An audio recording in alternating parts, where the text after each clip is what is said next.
Powerhouse acknowledges the traditional custodians of the ancestral homelands upon which our museums are situated. We pay respects to elders past and present and recognise their continuous connection to country. This episode was recorded on Gadigal, Kaurna, Peramunk and Bundjalung country. My name is Lee Tran Lam, and you're listening to Season 2 of the Culinary Archive podcast, a series from the Powerhouse Museum. Located in Sydney, Powerhouse is the largest museum group in Australia. It sits at the intersection of the arts, design, science and technology with over 500,000 objects in its collection, including an 18th century Persian wine jar, photos of a champagne shaking table, and Cabernet Shiraz bottles commemorating the Sydney Opera House's 1973 opening. The collection charts our evolving connection to food. The museum's Culinary Archive is the first nationwide project to collect the vital histories of people in the food industry, such as chefs, producers, writers and restaurant owners who've helped shape Australia's taste and appetites. Today, we're talking about wine. South Australia has long established vines, some of the oldest Shiraz, Cabernet and Grenache vines in the entire world. Terroir just made a lot of sense to me as an Aboriginal person. It's very well documented, the importance of land and country to Aboriginal people. I've got a lot of American friends, and we started our winery before it was legal to drink there. For the last 3 years, I actually don't drink at all anymore. It's quite funny owning a wine company and not drinking. Australians have been raising our glasses for a long time. Our vintages have won international prizes since 1822, and there's currently a $2 billion worldwide thirst for our wine. But in the 1970s, Monty Python thought Aussie table wines were a joke, mocking them with names like Sydney Syrup and Black Stump Bordeaux. Boxed wine, a 1960s Australian invention, has similarly been called Chateau Cardboard or the Goon Bag. But like screwcap wines, this local innovation has made drinking more user-friendly. And today, the wine bottle has become a creative showcase for art and culture. Hi, I'm Shante Whale. I spent the better part of a decade working at Key Restaurant in Sydney as head sommelier. I now am a wine journalist and host my own little podcast called Over a Glass. My father was a bit of an avid collector of wines, and I always remember him making quite a ritual of when he would open and pour a glass. That's really the first moment where I felt important or a bit more like an adult, when my father would ask me what kind of smells I could smell in a nice glass of red wine. G'day, I'm Brendan Carter. I'm a winemaker based in the Adelaide Hills and one of the founders and main people behind Unico Zello. My first recollection of drinking wine probably goes to being 11 years old, maybe, travelling through Italy with my folks. Wine was never the naughty alcoholic drink. It was always part of food, part of culture, and it was always taught to me as such. I remember it was in a place called Greve in the Chianti Classico district, one of the OG towns. That must have been my first taste of wine. If you've ever wondered when wine o'clock actually is, a 2019 poll declared 6:59 p.m. as officially the time to pour yourself a glass.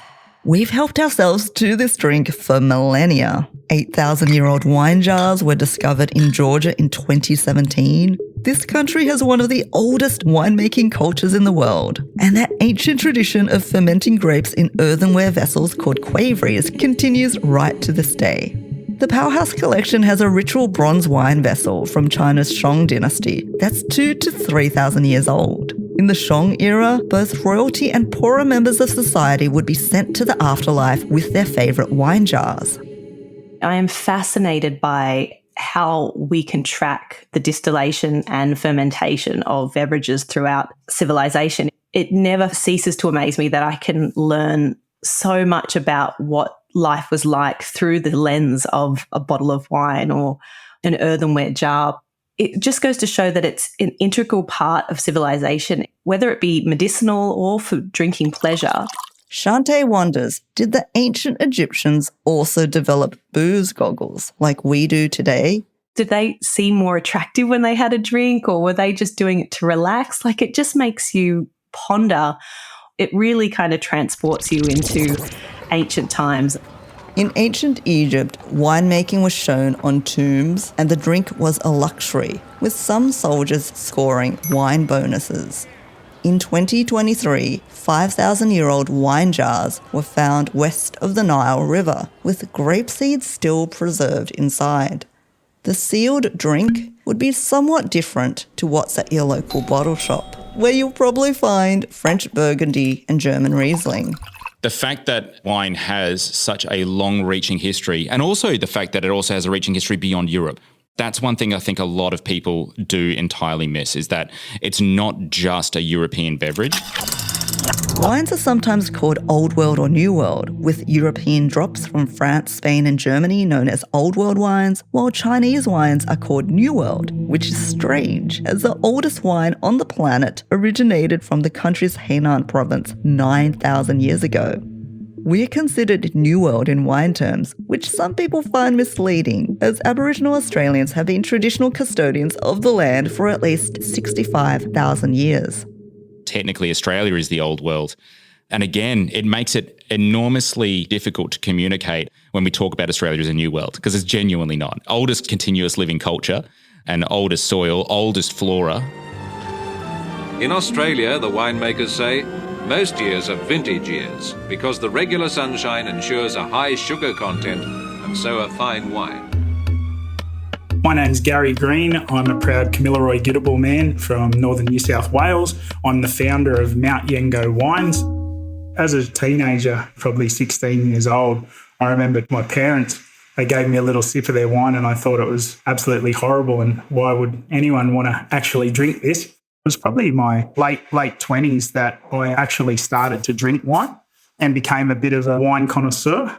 For the last 3 years, I actually don't drink at all anymore. It's quite funny owning a wine company and not drinking, but we've got some really great winemakers and people who know wine a lot better than me, who do the sampling and tasting. As a proud Aboriginal person, I established Mount Yengo Wines to actually break the negative stereotype around Aboriginal people and alcohol. I really wanted my own mob and my own people to feel proud that they can be a part of any business, and especially an industry where, like I said, a lot of stereotypes around Aboriginal people being drunks, alcoholics. For me as the founder to create it and be through my own health journey from where I did enjoy a few glasses to now I don't, I think it sends a really cool message that everyone's in control and it's a personal choice for me. Research shows we're drinking less, with people generally turning away from glasses and bottles for health reasons. That's the case for Gary. My last drink was when I got engaged, and we hadn't had a drink for like 4 months.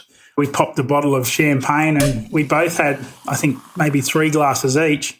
And because we hadn't drunk anything in the previous 4 months, the bubbles really hit us. We were like, oh my God, we both feel terrible and this is meant to be a really special day for us. We sort of both had a chat about it the next day and I went, you know what, I'm not too keen to keep drinking. It's just a personal choice. I don't preach to anyone not to drink. I own a wine company. As Gary points out, champagne is usually saved for special occasions, and the Powerhouse collection reflects that. It contains a photo of a model wearing a Happy New Year 1953 hat, formed from a glove-shaped hand balancing a champagne glass. It's the best party hat I've ever seen. The museum also has many objects showcasing opera singer Dame Nellie Melba, who once bathed in 152 bottles of prize-winning Australian champagne from Great Western Wines. The Powerhouse also has illustrations of cider gum in its collection. For millennia, the Palawa people of Tasmania have used the sap to create a fermented drink called Wayalina. Hi, my name is Paulie Vandenberg. I come from the Wirrungu and Gugutha people of the far west coast of South Australia, and I'm the founder of Munda Wines. Munda Wines is elevating our old stories about certain trees across our country, particularly down in Tasmania, that naturally fermented and created a sort of 3% alcoholic beverage. It's a long process and all that, but we use those sorts of drinks for ceremonial purposes and other activities. And there's many other examples, like the Quandong tree here in South Australia. The roots of that were used. They were crushed. That formed an alcoholic sort of cider as well. So I sort of laugh and joke that Aboriginal people are the oldest wine producers in the world, but it's also half serious. We didn't realise we're producing these sorts of drinks that would become sort of a big industry in Australia, but these were things that we were using for ceremonial purposes. Wine writer Max Allan says this debunks the idea that Australia was a dry continent before British settlement. He notes how First Nations people also fermented drinks from banksia flowers in Western Australia and palm tree buds in the Torres Strait. But with wine, it's a different story. Stereotypically, it wasn't part of Aboriginal culture, like it was introduced when settlement came, but it's something that has been part of cultures for so long. Wine is actually a talking point for people. That's one of the reasons why we did create Mount Yengo Wines, to be that conversation starter. And if you have a look at our unique labels, people say, oh my God, this is an Aboriginal wine company. It's like the United Nations of products nearly. It's part of most cultures around the world in some way, shape or form. So we have these incredibly diverse, really different climatic areas all throughout Australia, and that means that we can produce lots of different styles, even if we're just using the one grape variety. South Australia has long established vines, some of the oldest Cabernet and Shiraz vines and Grenache vines in the entire world. There are 180-year-old vines in this region whose grapes are harvested solely by hand. Through Munda Wine's bottles, Paulie tells an even older story about this landscape. All my wine labels acknowledge all the traditional owner groups. So McLaren Vale being on Kaurna country, that'd be nice if one day people are just naturally saying that Shiraz or Shiraz comes from Kaurna country and people know that that's McLaren Vale, or the Nadgerry and Paramount people from Barossa. Paulie also bottles Chardonnay from Waddundi country, that's Margaret River, and Pinot Noir from Wurundjeri country, aka Yarra Valley. When the grapes come off the vines and through the machines and get spat out and then you got to plunge it, I do a lot of that heavy lifting. But the actual process, it's all machine generated. Hopefully we're going to get to a point where it's mostly hand harvesting, and that's really important around sustainability and everything that we believe in as Aboriginal people around climate change. This is all about having respect for the vines. We want to reduce the trauma to the plants. I think that's a really important part of hand harvesting and having care for country. It's also a big part of employment opportunities. If you've got a machine, you don't need many people. And there are obviously going to be processes there where you're going to have to use machine technology, whether it's putting the wine into the bottles and so forth. In 1791, Australia's first winemaker, Philip Schaefer, was harvesting grapes on Darra country, Western Sydney, not far from Powerhouse, Parramatta. Gregory Blaxland, whose wine strainer sits in the museum's collection, had a farm on Parramatta River. He was producing wine in 1816 and won acclaim in London for his exports. So why didn't Parramatta flourish as a wine region? Interesting, isn't it? Because when you look at some of the most established grape wine regions of Australia, you look and think, why would you make grapes there? That doesn't make any sense. But think of base level needs for civilization. Things like access to water, areas where they could plant crops or that had fertile soils. So you can see how Parramatta would be abundant for resources in that river area. The climate of Parramatta is pretty humid. It's like subtropical. I think that grapes and viticulture is possible, but I imagine it was just the heat that must have been disastrous for grapes over time. The Australian wine palate has been conditioned on wines that come from warmer regions. Grapes ripen slowly in cool climates. They're fruitier and the full flavour has a chance to develop. Places like the Hunter Valley, which James Busby eventually planted in the 1800s, that's a very hot area, but it also gets a lot of rainfall. I still talk to winemakers that say people thought we were mad for planting grapes up here, that they said this is the worst spot ever, but it is one of our most established and renowned wine regions now. I commend the people that took a risk and tried things when perhaps they were told not to. Our knowledge of country becomes really critical and hopefully helpful in terms of growth for the vineyards. How do we plant different trees near the vineyards to help with the growth of the vines, or whether it's introducing or encouraging more plant life or beetle life to the vines, which helps with all that. We know that if we plant certain native trees next to vineyards, it saves on water. All this knowledge that we have as Aboriginal people, and they vary right across the country. I want to be able to help bridge that gap and bring more traditional owners to have a seat at the table. Apart from the terroir part, it actually then draws a conversation about language. It draws a conversation around employment, which is a really big focus of Munda wines. Ever since grapevines were taken aboard the first fleet, the fate of Australian wine has gone up and down. Early on, it won overseas acclaim, and in the 1930s, Australia was exporting more wine to England than France. In the 1970s, though, Monty Python satirised our wines, calling them Chateau Chunder and Perth Pink. The funny thing is, at the time, there actually were Aussie wines called Chateau Down Under, Bondi Bleach and Kangarooge.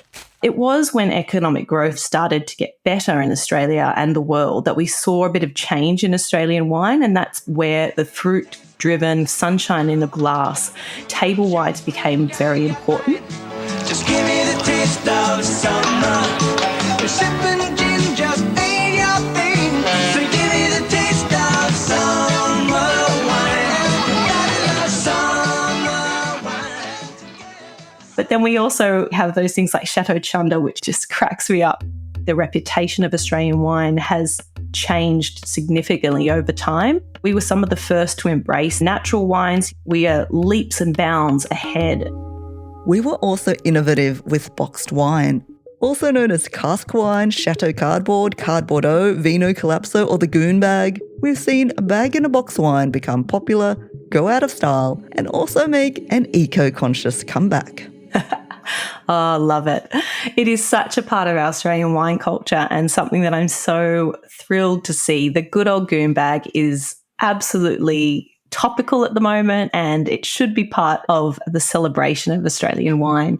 I think before the Goon bag was invented, the popularity of transporting or taking home wine was often in a flagon, which was 2 litres. It was Thomas Angove in 1965 that invented that plastic bag inside the box, and that was inspired by that wineskin. Remember, a long time ago, if you see people in those old-fashioned movies out riding a horse around, they'd have those wineskins. According to Tom Angove's son, John, Greek shepherds and the way they carried wine in goat skins inspired this Aussie invention. I simply love it because it made wine accessible. Wine is meant to be for everybody, and I think the cask wine allowed everybody to enjoy wine. Today we have some really iconic, very trendy people making wonderful, sustainable goon bags. I suppose the question for a lot of people is it's made from plastic, but the ratio to volume of content and the manufacturing process and breakdown is significantly less than glass. Up to 70% of a winery's carbon footprint can come from just making and transporting the glass bottles. So boxed wine could be a more sustainable answer. Some producers today are branching out with bagnums and even incorporating goon bags into purses and backpacks. I think one of the first wines in a box in a restaurant I saw was at the Dolphin Hotel from James Hird when he was doing Owen Latter's wines. But we've got now Brothers in a Box, Gonzo Vino, Hey Tomorrow, Winesmiths. There's lots of people looking into casks. Also, we're seeing a huge rise in terms of aluminium tins for wine as well. We are getting people that are saying yes to all kinds of different expressions of how we drink wine, and that's only a really positive thing for the industry. I didn't serve a cask, I'm sad to say, while I was at Key. I did serve a tinny tableside and crack a beer, which I think horrified some people. But for me, that sound of beer cracking is one of the most delicious sounds in the world. For more about tinnies, pints and schooners, check out our beer episode from season 1. Let's return to boxed wine, which for Gary is connected to a painful but pivotal memory. I was actually at a barbecue with some friends. My dad's Aboriginal and my mum's of Danish-Irish heritage, so a bit of an undercover brother when it comes to the skin colour, but very proud of my heritage. A man walked out with a cask of wine and said something very derogatory, and I pulled this guy up and said, the language that you just used then is not acceptable, and he apologised and everything like that, but I was in a setting of about probably 50 people, and I saw the power that day of stopping and educating and turning a negative situation into a positive one. These 50 people understood a bit more about Aboriginal culture. So I actually went home that night and I said, I'm going to open an alcohol company. Murrumbidgee Wines launched in the 90s as Australia's first Indigenous winery, but sadly closed prior to Gary starting his business. And more recently, Wirangu and Gugutha man Paulie Vandenberg has spearheaded Munda Wines. I felt there was a really low representation of Indigenous people in the wine industry. I thought, well, I'm busy enough as it is, but why don't I have a crack? It was an industry that I was really fascinated with. And then as I started delving in, this term terroir kept coming up, the French concept of land and soils and the vines, and terroir just made a lot of sense to me as an Aboriginal person. It's very well documented on the importance of land and country to Aboriginal people and our connection to country. And, you know, in terms of the pecking order of life for Aboriginal people, it's land first, plants and animals second, and then people sort of third. So that just really resonated with me. My Wirangu Gugutha word for country or land is Munda. Munda for me just gives me a platform to be able to speak about many Mundas, and maybe one day, you know, we don't use the term terroir in Australia. Maybe we use the word Munda. Munda's wine labels usually show a bird's eye view of the countries the grapes are from, spanning eucalyptus greens to seaside colours. While Mount Yango has showcased strong Indigenous women, composed of objects from their traditional country. The Powerhouse has a range of wine labels in its collection, and sure, they can tell you about the bottle's vineyard, varietal or vintage, but let's face it, a well-designed wine label can be a lifeline in a bottle shop when you're overwhelmed by indecision or confusion. We have a wine called Fresh AF. Big, bright, bold colours on it. I'm pretty confident they're going to know what's in it. They're not going to have a big warm hug of a wine. Their bright, youthful labels instantly communicate what Brendan and his winemaking wife, Laura Carter's aims with Unico Zello are.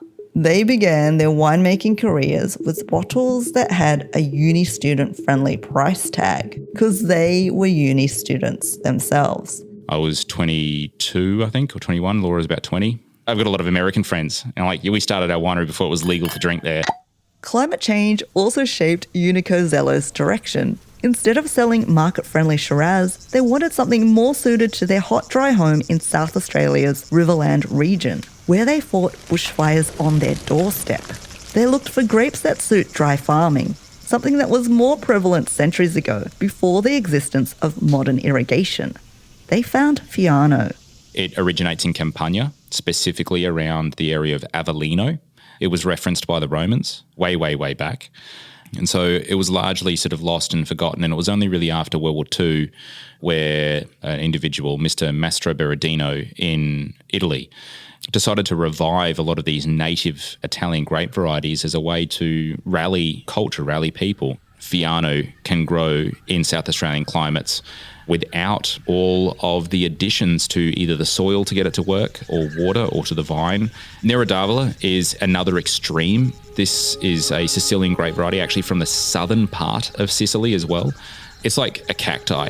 It's an incredible plant. I'm yet to see Nera d'Avola struggle due to drought. Brendan wants to prove how valuable these grapes are, as he knows of growers who've replaced these climate-resilient crops with cabbages because it's more profitable to do so. Some undervalued grapes, like Zabibo, have been perceived as cheap varieties only meant for cask wine. So what does Brendan think of boxed wine? And is it something he'd consider embracing for Unico Zello? Kind of funny because I grew up in Queensland. My experience with boxed wine was my parents would have one in the fridge, and once they'd finish it, they'd blow them up and tie them to our pawpaw trees to prevent the fruit bats, because the fruit bats would freak out. So my experience of box wine was that's a really great low-cost way to prevent our favourite breakfast fruit from being gnawed at overnight. We don't use casks for a myriad of different reasons. The big part of the reason is that the actual cask itself goes to landfill. Now, there is coming at the moment a 100% either biodegradable or compostable or recyclable through conventional recyclable means, which is really important because not all recycling is created equal. Cask liner. It's that silvery part of the cask that can't be recycled, but there's new ones coming. I think it's part of the answer. You can find Yalumba cask wine in the Powerhouse collection, which connects us to another South Australian wine innovation, the screw top or Stelvin cap. Yalumba's production director Peter Wall helped engineer screw cap wine in the 1960s, and today the majority of Australian wines are sealed with these enclosures. Australia played a huge part in bringing the screw cap revolution to the world.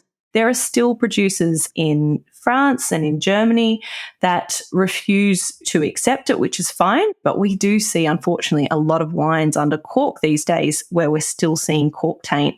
And when you're spending a couple of $1,000s on a wine and you open it with your friends on a special occasion and it's got cork taint, you have to tip it down the sink, you are furious.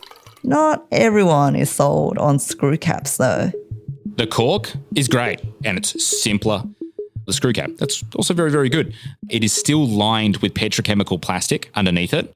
One individual cork is almost enough to offset the vast majority of carbon in the bottle of wine itself. Agglomerated corks are very good these days. Like Dimou corks is a big one that we use. We use a myriad of different variants of that, which is a treated cork.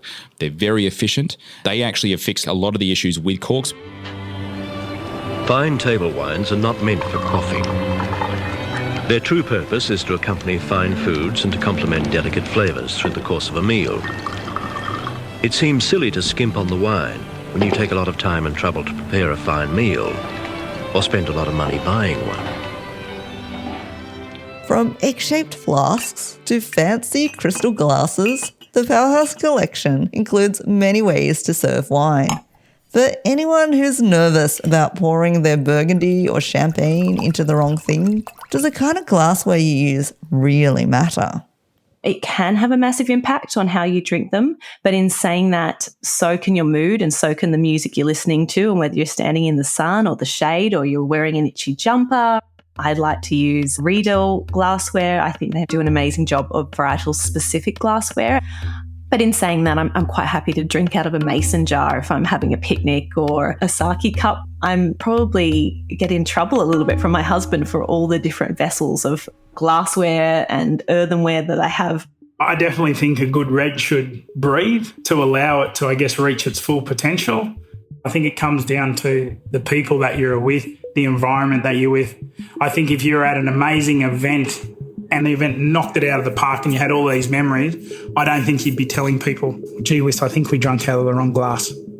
The Powerhouse collection also includes Roman amphora from the 5th to 7th century, used for storing white wine. It's similar to the ancient clay quaveries used in Georgia, both 8,000 years ago and in modern times. Amphora is an incredible vessel. I'm not surprised that it's still used today because of its unique capabilities with wine. It's made from clay, clay's porous, so the vessel allows oxygen exposure as the wines age, but very minimally. It helps soften tannins and flavours. It's an excellent thermal conductor, so it releases heat from when the ferment is happening. And in places like Georgia and also in Sicily, they actually bury them underground to make them even cooler. When wine is aged in it, because it's not using something like oak, which is imparting flavour, you have a real natural flavour of the grape.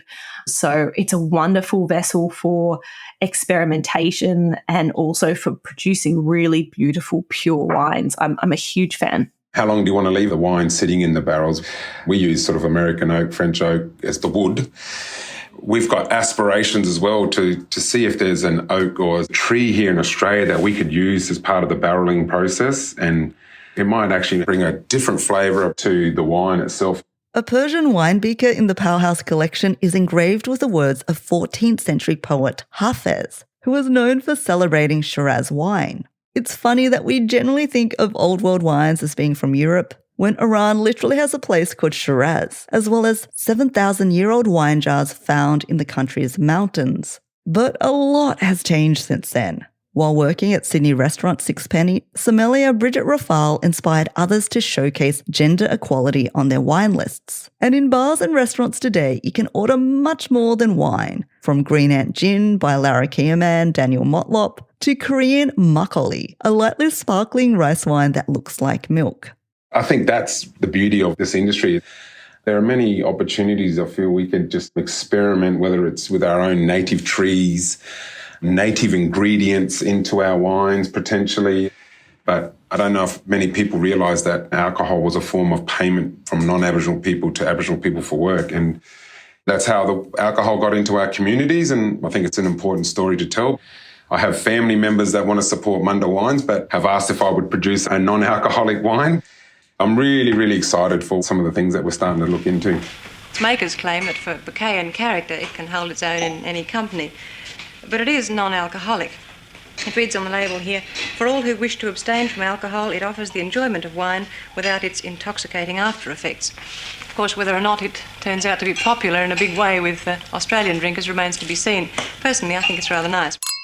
So wine has been poured and stored everywhere from Iran to China, where some of the world's oldest remnants of wine have been found. And while Australia hasn't been harvesting grapes for as long, our innovations such as boxed wine or card Bordeaux are worth celebrating. They could play a role in making the industry more sustainable too, as could fermenting more climate-resilient grapes like Fiano, with University of Tasmania research showing that a 3-degree temperature rise by 2100 is enough to make a cool climate wine region like Tasmania resemble a hotter, drier South Australian one.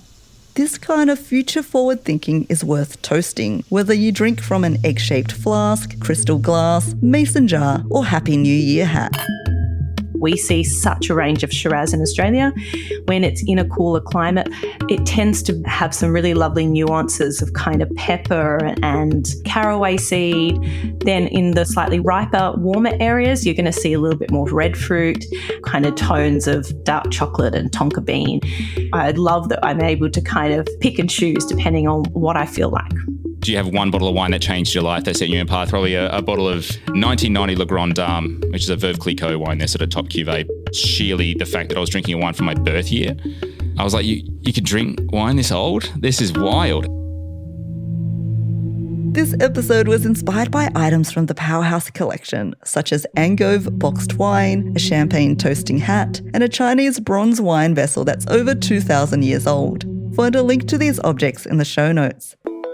This podcast was written and hosted by me, Lee Tran Lam. This episode is produced by Aisha Ash and edited and sound designed by Mara Schwert-Vega. The music in this podcast is River at Work by Eight Satone. The commissioning editors are Callum Cooper and Lisa Havilah. A special thank you to Acting Director First Nations Bo James, Powerhouse curators Annie Turnbull and Cara Stewart, and the Tasmanian Archives. This episode featured Brendan Carter, Gary Green, Paulie Vandenberg, and Shante Whale. Find out more about our guests and their work by visiting the show notes. You can also explore past episodes, which featured oysters, coffee, and soybeans. To keep up to date with the latest episodes and new content from the Powerhouse, follow us on Spotify, Apple Podcasts, or wherever you listen to podcasts.